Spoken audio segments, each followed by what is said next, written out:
1, 2, 3, let's go.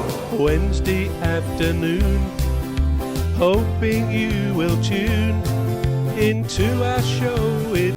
Ultimately, like so much of life and science and so on, we just don't know. There was a meeting in 1950, a lunch meeting apparently. There's an American-Italian physicist called Enrico Fermi, and he asked a question at his lunch or his dinner with his scientific colleagues. They were talking about the possibility of life elsewhere in the universe, and he asked the question, where is everybody? And there wasn't really anything they could say to answer that, because he was saying his view was there must be life elsewhere in the universe, to the point of billions perhaps of other similar planets in their Goldilocks zone of their star, maybe not identical to life on Earth, but life elsewhere. His view was that there has to be, given the odds and the statistics, that we're here in the first place. And he said, where are they? Because in fact, given that the universe is, 13.8 billion years old, or so they tell us, right.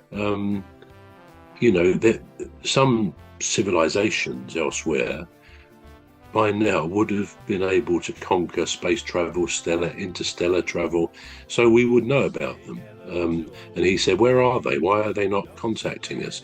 And that was in 1950. Well, a lot of people, a lot of authorities now would say they have contacted us. Indeed, some say they are here already. I know there are stories of President Eisenhower, I think during the war or just after the war. Apparently he wiped out 3 days of his diary completely, of any meetings, because he was scheduled to meet, he'd agreed to meet some aliens who landed. And of course, you think back to that kind of time, there was Area 51 in America, where it was suggested that an alien spaceship had crashed and that they had bodies there and so on. Now, all these things are said over the years, and some people say, well, it's nonsense, it can't be so. Others say, well, we perhaps should keep an open mind. I think for my part, having read a few books on this, I do. I mean, there are so many UFO stories, or they call them UAPs now, unidentified aerial phenomena. There are so many which, there's no logical answer to. There was a place in Britain, I think in about 1980, in the Norfolk area, where a spaceship was supposed to have landed, and it was at an American air base there. I forget the name of the place, but they met with the commander there, and all sorts of elements. There's a book about that, which is quite a fascinating book to read. So for my part, I think they're probably, well, I'm sure there's life elsewhere, as far as we can be sure, but I do think there has already been made contact with humans, but that's just a personal view. I don't know whether that's true or not, but there just seem to be too many stories which can't be proven, but they can't be disproved either, that things have been seen, or possibly landed. Anyway, that's really the point of that I'm bringing up. Do we think life is there elsewhere? There are billions of other suns.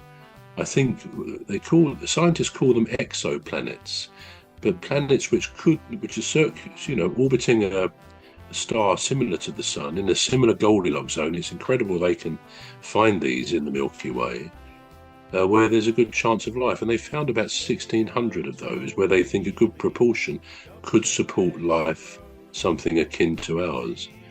So yeah, it's the whole business of astronomy is quite incredible. The distances involved, the way life has emerged, and when you think about it, well before humans, we had the incredible creatures, the dinosaurs, which is, quite an interesting one. And maybe you mentioned about, angels and God and so on.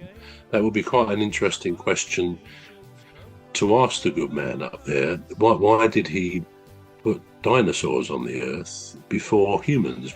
I mean, in many ways, the death of the dinosaurs gave birth, or certain mammals survived that, and eventually that gave birth to humans many millions of years later. But we are what we are. We're all a bit like, not rats in the trap, but we don't often contemplate, I suspect, our existence. The leader of our gang will make the show go with a bang and fund the aim of everything customers. And fund the aim of everything customers.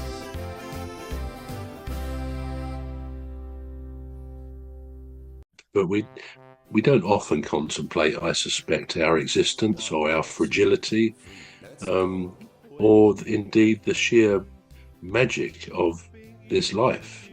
We're just so used to it, we take it as read. But yeah, it'd be interesting to know whether we share some sort of life with others in the universe. A universe, of course, which is constantly expanding to the point that I think scientists tend to believe now it's infinite. And indeed, there may be multi-universes, multiverses. They just don't know.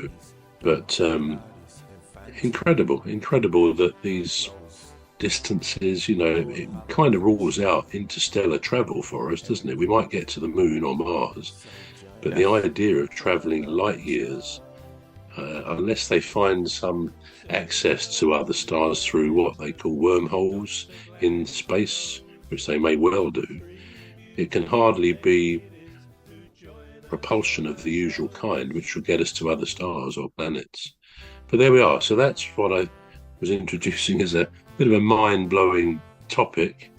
One last fact about the sun: it's exactly 400 times bigger than the moon, but it's exactly 400 times further away from the Earth than the moon is, which means we can predict when a lunar eclipse will happen. In other words, the moon will come across the sun, because in the sky, the moon and the sun look exactly the same size. Apart from when the moon gets closer and it's a bit bigger, but they know on lunar eclipses, the moon will cover the sun and give this incredible blackout. And again, that's just a quirky fact that the sun should be 400 miles further away, but 400 times bigger. So another little instance of the incredible nature of the sun. And really, with what goes on, it's 15 million degrees centigrade in the center, which would normally make for an explosion, the whole thing should explode. But because of the immense gravity generated by its nuclear fusion, converting the hydrogen to helium, it has, as I say, massive gravity, which keeps the planets circling it. We're not allowed to escape, nor would we want to. But that also stops the sun exploding. So yes, it's a life-giving star, a thing of beauty, something we're not even supposed to look at for more than a second or two, because it can damage our eyesight. But when we see that sun, either in pictures or watching it apparently sink into the sea on sunset, which is quite remarkable to watch, that illusion, we should think, wow, that star is giving life to people, to the creatures and millions of other species of life on this planet. So yeah, maybe something we should.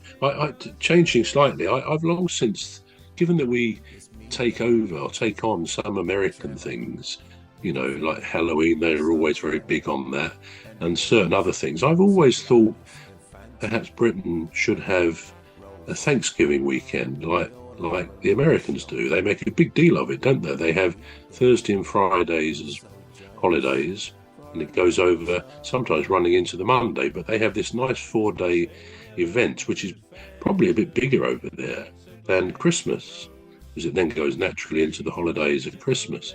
But I think it's not a bad thing, especially at a time in perhaps our country and the world generally.